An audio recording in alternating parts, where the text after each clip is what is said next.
ముఖ్యమంత్రి వర్యులు యనుమల రేవంత్ రెడ్డి గారి స్వాతంత్ర దినోత్సవ సందేశం.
గౌరవ వందన బృందానికి ధన్యవాదాలు, శుభాకాంక్షలతో అదిగో పాఠశాల విద్యాశాఖ, మైనారిటీ గురుకుల విద్యాలయాలు, ప్రభుత్వ బాలికోన్నత పాఠశాల గోల్కొండ విద్యార్థిని బృందం ఏం చేస్తున్నారు? ముద్దు ముద్దుగా నేటి బాలలక్ష్ములే రేపటి మహాలక్ష్ములు.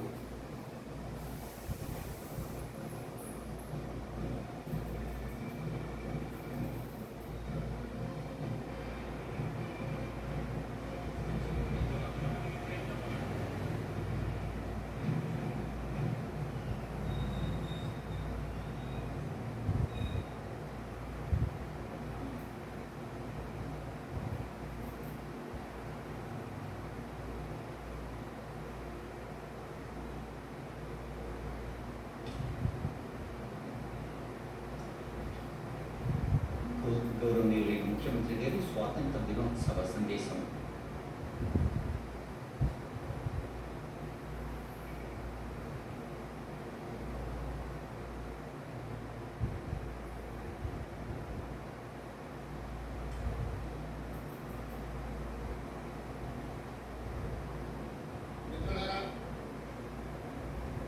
భారతదేశ ప్రజలందరికీ స్వతంత్ర దినోత్సవ శుభాకాంక్షలు. బ్రిటిష్ బానిస సంఖ్యను తెచ్చి స్వేచ్ఛా వాయువు పీల్చుకునే ఈ రోజు మనందరికీ పర్వదినం. మన దేశ అస్తిత్వాన్ని, ఆత్మగౌరవాన్ని భువనల జెండాగా సగర్వంగా ఎగరేసిన ఈరోజు దేశ చరిత్రలో సువర్ణ అక్షరాలతో లిఖించదగ్గ రోజు. ఈరోజు మనం అనుభవిస్తున్న స్వేచ్ఛ, స్వాతంత్రం ఎందరో మహనీయుల త్యాగ ఫలం, సుదీర్ఘ పోరాట ఫలితం, అనేక ప్రాణ త్యాగాలు, అనేక జీవిత త్యాగాల ఫలితం ఈ స్వాతంత్రం. ఎందరో మహామౌల త్యాగాల వెలకట్టలేని బహుమతి ఈ స్వాతంత్రం. అటువంటి మహనీయులందరికీ శిరస్సు వంచి వినమ్రంగా నమస్కరిస్తున్నాను. వారి త్యాగాలను స్మరిస్తూ తెలంగాణ రాష్ట్ర ప్రజల తరఫున వారందరికీ కృతజ్ఞతలు తెలియజేస్తున్నాను. పోరాటం అంటే ఘర్షణ, యుద్ధం, హింస. కానీ ప్రపంచ చరిత్రలోనే ఆయుధం లేని యుద్ధాన్ని మన స్వతంత్ర పోరాటం, అహింసనే ఆయుధంగా మలిచి చేసిన మహా సంగ్రామం మన స్వతంత్ర సంగ్రామం. అహింస అనే ఆయుధంతో ఇంత గొప్ప విజయాన్ని సాధించవచ్చు అని రుజువు చేసి ప్రపంచానికి సరికొత్త యుద్ధ తంత్రాన్ని చూపించిన దేశం మనది. ఆ ఘనత, ఆ కీర్తి జాతి పిత మహాత్మా గాంధీకి దక్కుతుంది. ఈ సందర్భంగా ఆ మహనీయుడి దార్శనికతకు శిరస్సు వంచి నమస్కరిస్తున్నాను. ఈ దేశానికి స్వతంత్రం సాధించడంలో గమ్యం చేరినట్టు కాదు. అప్పుడప్పుడే పురుడు పోసుకున్న ప్రజాస్వామ్య దేశం ఒకవైపు మరోవైపు దేశ విభజన గాయాలు, ఇంకోవైపు దేశ గుండెలపై సంస్థానాల కుప్పట్లు. ఈ పరిస్థితిలో ప్రజాస్వామ్య దేశంగా భారత్ నిలదొక్కుకోవడానికి బలమైన పునాదులు వేసి ఆధునిక భారతావనిగా అవతరించడానికి అవసరమైన ప్రణాళికలు రచించి కార్యాచరణ ప్రకటించి సగర్వంగా సమున్నతంగా ఈ దేశాన్ని నిలబెట్టాల్సిన బృహత్తర బాధ్యత నాటి కాంగ్రెస్ పార్టీ నాయకత్వ భుజాలపై ఉండింది. అజాగ్రత్తగా ఉన్న, అలసత్వం వహించిన, రాజనీతి లోపించిన, దూరదృష్టి కొరవడిన నేడు మనం ఉన్న ఈ భారతదేశం ఒక కలగానే మిగిలిపోయేది.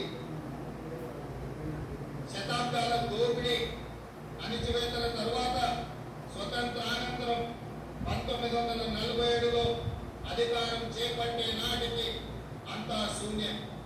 చేతులు కాళ్ళు కూడదీసుకొని ఒక్కొక్క వ్యవస్థను ఏర్పాటు చేసుకొని పారదర్శక ప్రజాస్వామ్య పాలన అందించాల్సిన బాధ్యత నాటి నాయకత్వంపై పడింది. తొలి ప్రధాని పండిత్ జవహర్లాల్ నెహ్రూ వంటి గొప్ప మానవత్వవాది దార్శనికుడి కారణంగా భారతదేశం ఈనాడు ఒక వైభవోపేత వైజ్ఞానిక దేశంగా పారిశ్రామిక శక్తిగా ఎదగగలిగింది అని చెప్పక తప్పదు. పంచవర్ష ప్రణాళికలు రచించి ఈ దేశానికి వ్యవసాయ పారిశ్రామిక అభివృద్ధి అన్నది రెండు కళ్ళు అని నమ్మి ఆ దిశగా తొలి అడుగులు వేయించిన దార్శనికుడు పండిత్ నెహ్రూ గారు. ఆయన ప్రారంభించిన సాగునీటి ప్రాజెక్టులను మనం ఈ రోజు ఆధునిక దేవాలయాలుగా పెంచుకుంటున్నాం. ఈ దేశంలో కోట్లాది ఎకరాల పంటలతో పచ్చ తోరణాన్ని కట్టుకుంటున్నాయి అంటే దానికి కారణం నెహ్రూ ప్రారంభించిన సాగునీటి ప్రాజెక్టులే. మన రాష్ట్రంలో నాగార్జున సాగర్, శ్రీశైలం, వాక్రానంగల్, శ్రీరామ్ సాగర్ లాంటి ప్రాజెక్టులు నెహ్రూ ప్రారంభిస్తే ఆ తర్వాత వాటిని పూర్తి చేసి కోట్లాది మంది రైతుల పొలాలకు సాగు జలాల ఆరించిన గొప్ప చరిత్ర స్వర్గీయ శ్రీమతి ఇందిరాగాంధీకి దక్కుతుంది. అంతేకాదు పారిశ్రామికంగా బిహెచ్ఎల్, ఈసీఐఎల్, ఐడిపిఎల్, విధాని వంటి ఎన్నో ప్రభుత్వ రంగ సంస్థలు ఆ స్వర్ణయుగంలో నెలకొల్పబడినే. హరిత విప్లవం, శ్వేత విప్లవం, నీల విప్లవం వంటి కార్యక్రమాలను చేపట్టి అన్ని రంగాల సమగ్రాభివృద్ధికి కృషి చేసిన ఘనత నాటి ప్రభుత్వాలని. బడా పారిశ్రామికవేత్తలకు మాత్రమే తెలిసిన బ్యాంకింగ్ వ్యవస్థను జాతీయకరణతో గ్రామీణ ప్రజల చెంతకు చేర్చిన ఘనత, ప్రతి పౌరుడికి బ్యాంకును అందుబాటులోకి తెచ్చిన గొప్పతనం ఆనాటి దార్శనికుల వల్లనే జరిగింది. 1947 వరకు ఆహార ధాన్యాలను దిగుమతి చేసుకున్న దేశం భారతదేశం. కదా